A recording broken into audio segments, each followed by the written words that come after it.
오늘은 예수님께서 이제 부활하신 후에 11 제자에게 나타나서 말씀하시는 내용이 기록되어 있죠.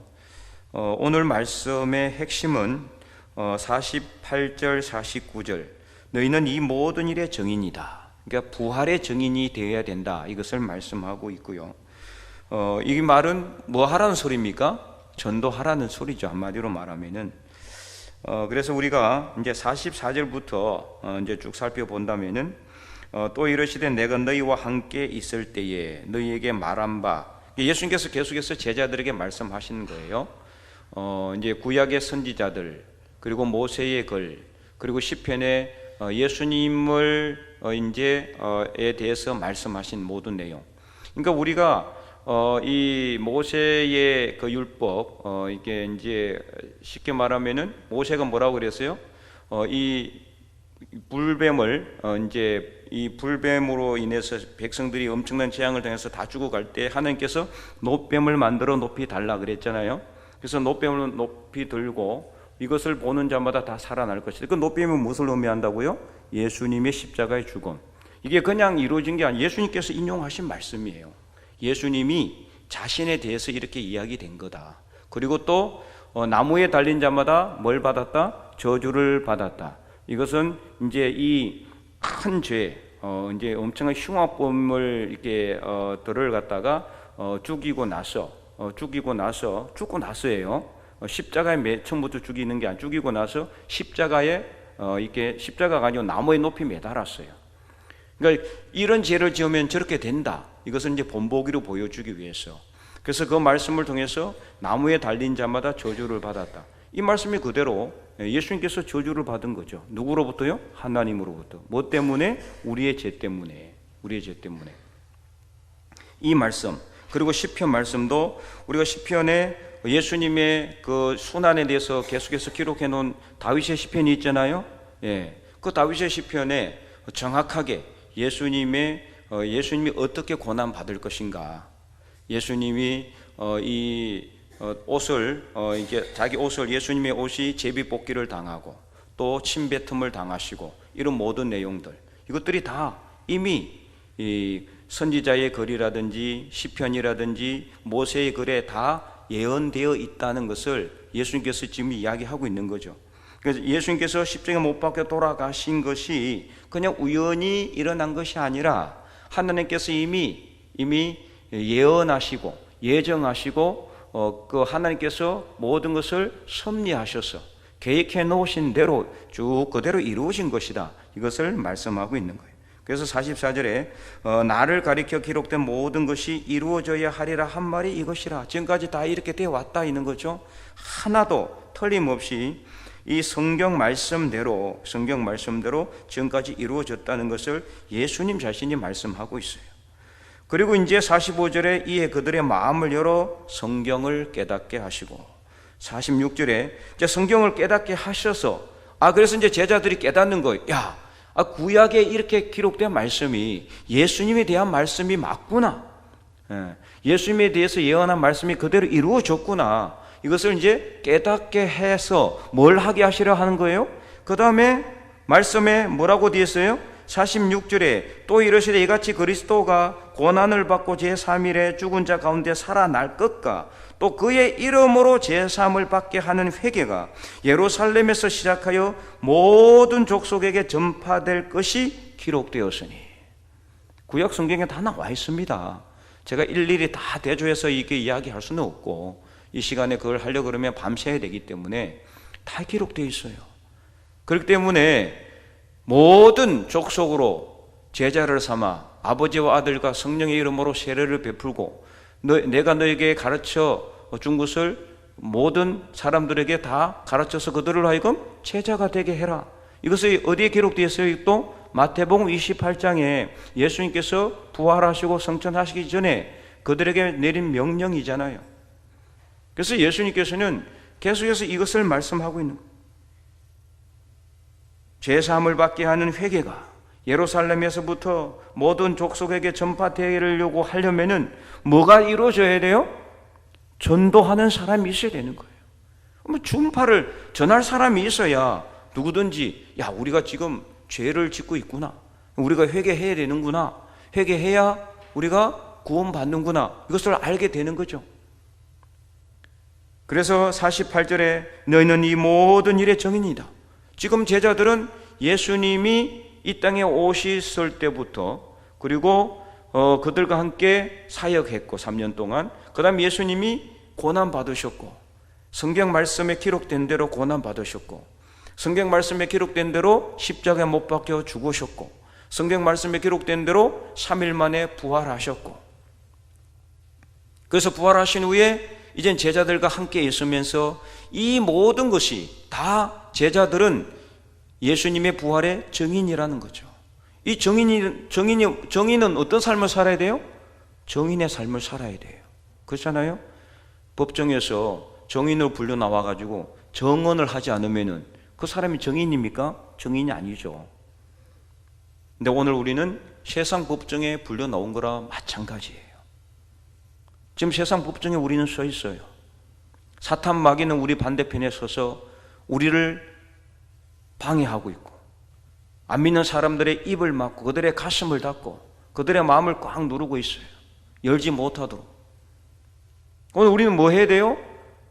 이 세상 사람들의 마음의 문을 닫고 있는 사탄 마귀를 향해서 예수 그리스도의 부활의 정인이 되어야 되는 거예요.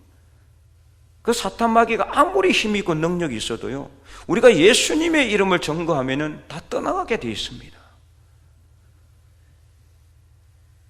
세상 법정에서는 정말 변호사와 검사가 막 이렇게 피 튀기는 이 말싸움을 해야 되잖아요. 정인이 있어야 되고, 증거가 채택이 돼야 되고, 판사의 마음을 움직여야 되고, 배심원들의 마음을 움직여야 되는 성수를 할 수 있지만, 하나님의 법정에서는 예수님의 말씀으로 모든 것이 다 끝나게 되는 겁니다. 근데 거기에 누가 서게 돼요? 예수님의 부활에 정인이 서는데, 정인이 제대로 정언을 하지 않으면 안 되는 거예요. 하나님은 심판자입니다. 판관입니다.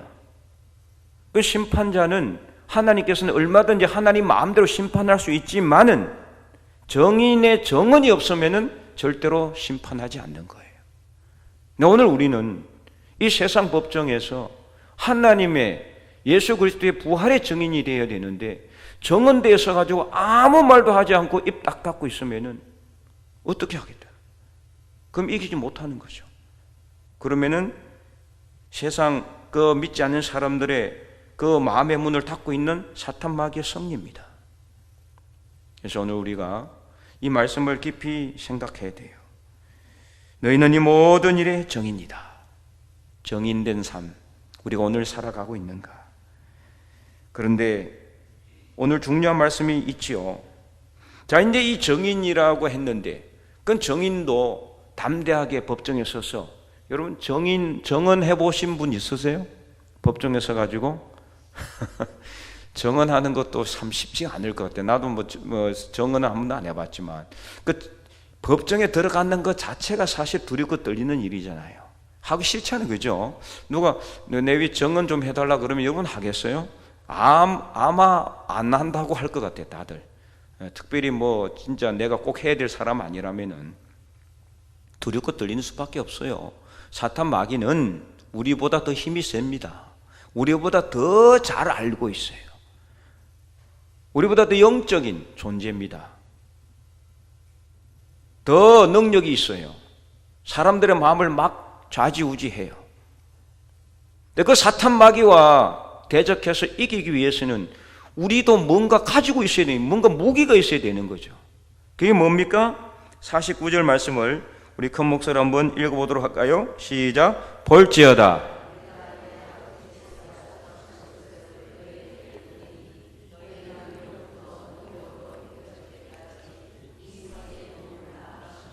아멘.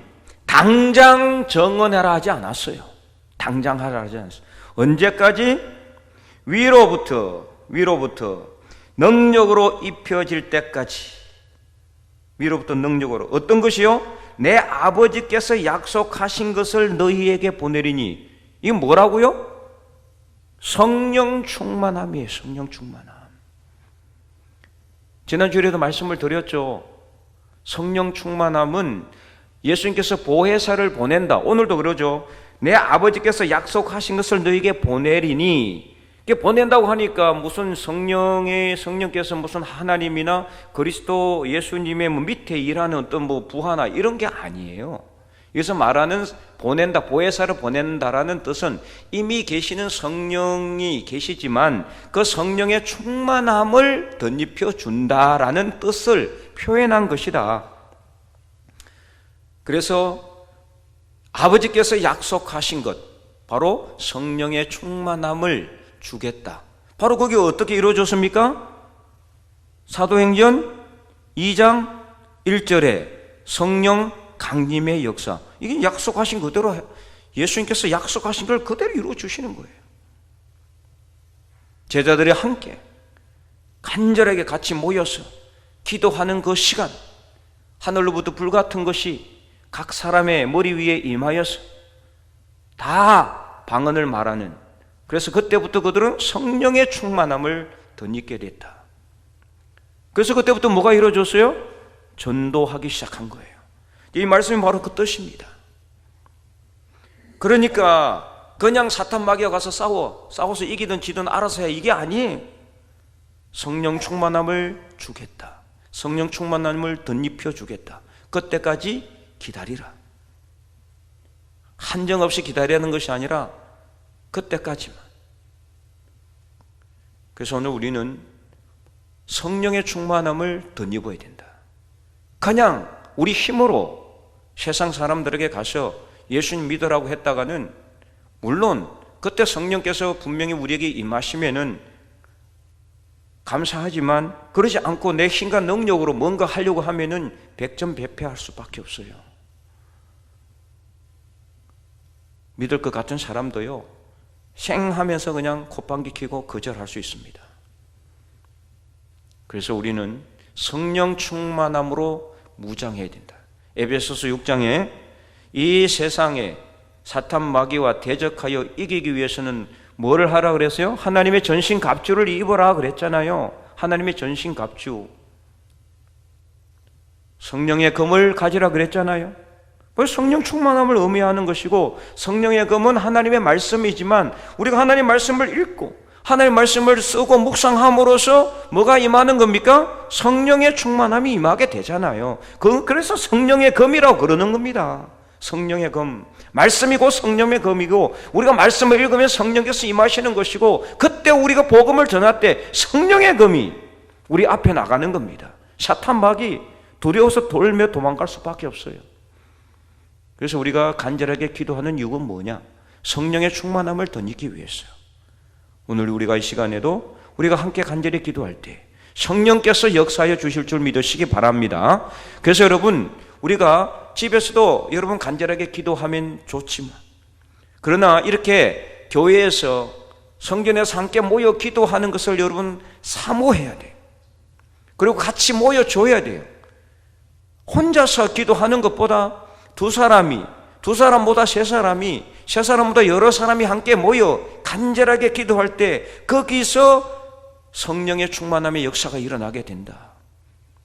오순절 성령의 강림의 역사는 베드로 혼자, 이 제자 혼자, 사도들 혼자서 할 때 일어난 게 아니에요. 수많은 제자들이 한 자리에 모여서 간절하게 기도할 때 성령의 충만함의 역사가 일어나게 됐다. 나중에 사도들이 복음을 전하다가 공에 붙들려 가지고 어떻게 됩니까? 억압을 당하잖아요. 협박을 받거든요. 전하면 죽는다. 그러니까 어떻게 해요? 우리는 전하지 않을 수가 없다. 이제 성령 충만함을 받았거든요, 베드로가. 그러니까 이제 담대해서 겁이 없는 거예요. 그전에는 겁나가지고 다 문 꼭꼭 끌어 잠그고 혹시 누가 잡으러 오진 않을까 두려워서 떨며 숨을 지냈지만, 성령 강림의 역사가 딱 일어나고 나니까 두려운 것이 없어지는 거예요. 성령께서 함께 하시니까. 우리가 받은 것을 전하지 않을 수가 없다. 그 자리에서 바로 또 예수님을 정언하잖아요. 그러니까 이제 이 공에서 할 말이 없는 거예요. 그러니까 놔줬어요. 그 제자들이, 사도들이 돌아오니까 함께 모이는 사람들이 뭐 했다 그랬어요? 빌기를 마치며 함께 간절하게 기도한 거예요. 하나님 앞에 기도했어요. 빌기를 마침에 하늘이 울리고 땅이 진동하는 성령 충만함의 역사가 일어나서 더 많은 사람들에게 복음을 전하는 놀라운 전도의 역사 일어나게 된 것입니다. 오늘 우리도 이게 성령 충만함이 정말 필요하다. 그래서 여러분 전도하기 전에 간절하게 기도하시기 바랍니다. 성령의 충만함을 덧입으시기 바랍니다. 그냥 내 힘과 능력으로 하려고 해서는 안 됩니다. 성령 충만함을 우리가 덧입고 간절하게 기도하여 성령께 의탁하고 성령님께 모든 것을 맡기고, 그래서 내 마음이 성령으로 불붙을 때 그때 나가는 겁니다. 그러면은 거절을 당해도 감사하게 돼 있고요, 무슨 일을 당해도 아무 문제가 없어요. 오늘 말씀을 우리가 가슴 깊이 새기고 함께 모여서 간절하게 기도할 때 성령의 충만함의 역사를 여러분들이 경험할 수 있기를 간절히 소망합니다. 그래서 성령의 충만함을 덧입고 복음을 전해서 듣는 사람들의 마음이 열리고 그들의 귀가 열리고 그들의 눈이 열리고 그들의 가슴이 열려서 교회로 나오고 예수님을 구주로 영접하는 놀라운 구원의 역사가 분명히 저와 여러분을 통해서 일어날 수 있기를 주님의 이름으로 간절히 축원드립니다.